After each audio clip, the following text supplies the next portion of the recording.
So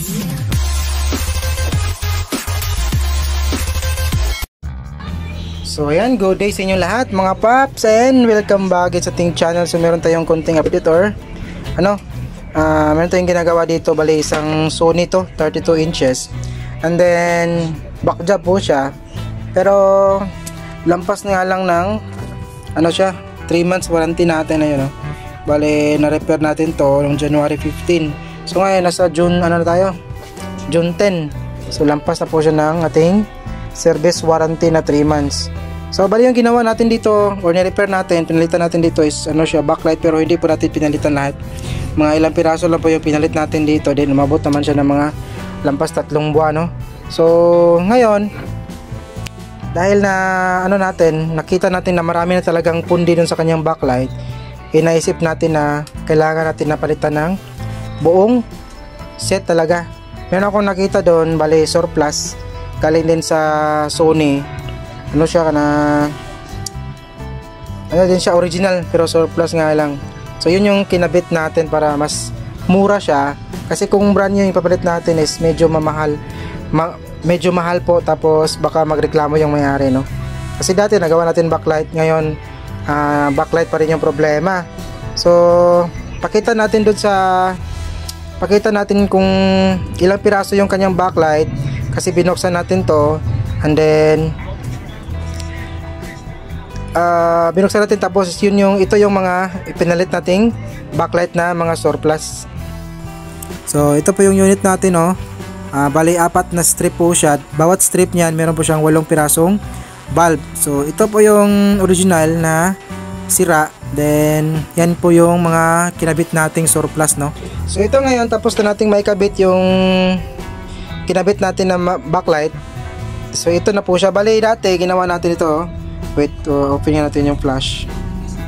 Ayan, bali dinisable po natin yung kanyang protect, kasi nga yung pundi nito, hindi, nung mapalitan natin ng backlight, yung pundi napoprotect pa rin siya. So yung ginawa natin is dinisable po natin yung kanyang protect.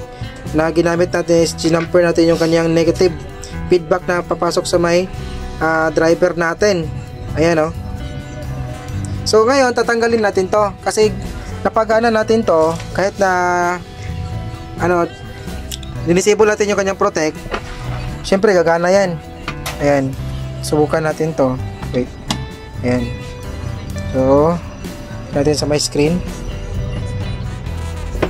Di pala, saksak pala natin, walang iya. Ayan, saksak natin, then sa screen tayo. Ayun, labas ang logo ng Sony. Ayun, diba gumana siya.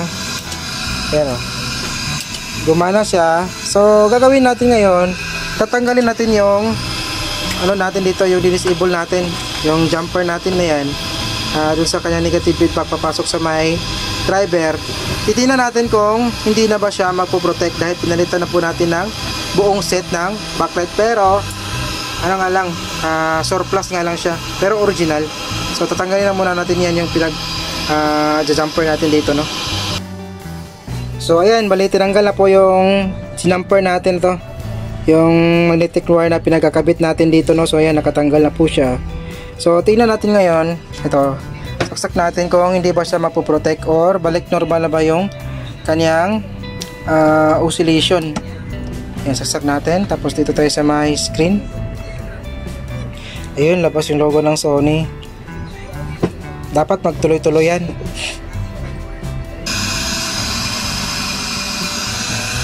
Ayun, goods. Ayun,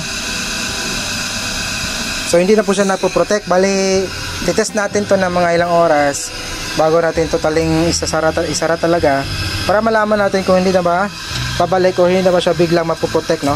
So ito kasi dati sabi na mayari, medyo mahal ako papalitan lahat ng backlight. So ginawa natin is ginawa natin ng paraan, yung pundi lang yung pinalitan natin, at saka dinisable natin yung kanyang protect by pinagko-connect natin yung kanyang negative side ng backlight natin galing dun sa may strip na papasok sa may driver natin. Ayan, para ma-disable yung protect at hindi na po siya magpo-protect. kahit na may nagbago ng resistance doon sa kaniyang valve, basta nakailaw pa rin siya. So yun yung disadvantage kapag hindi mo pinalitan ng lahat ng backlight. Mag-rock job talaga siya. So mas magandang ano lang dito is nakalampas po siya ng warranty period natin. Bali yung repair natin ito is siguro bali 30 or 50% na lang, tapos parts. Kahit na nakalampas na ng warranty, kasi kaibigan naman natin yung kakilala po natin yung may-ari nito, no. Ayan. So hanggang dito lang yung video natin mga paps. Maraming salamat sa mga natsagang nanood. Sana kahit paano may idea, no. May God be with us always. So this is your service, the technician. See you in our next video. Bye bye.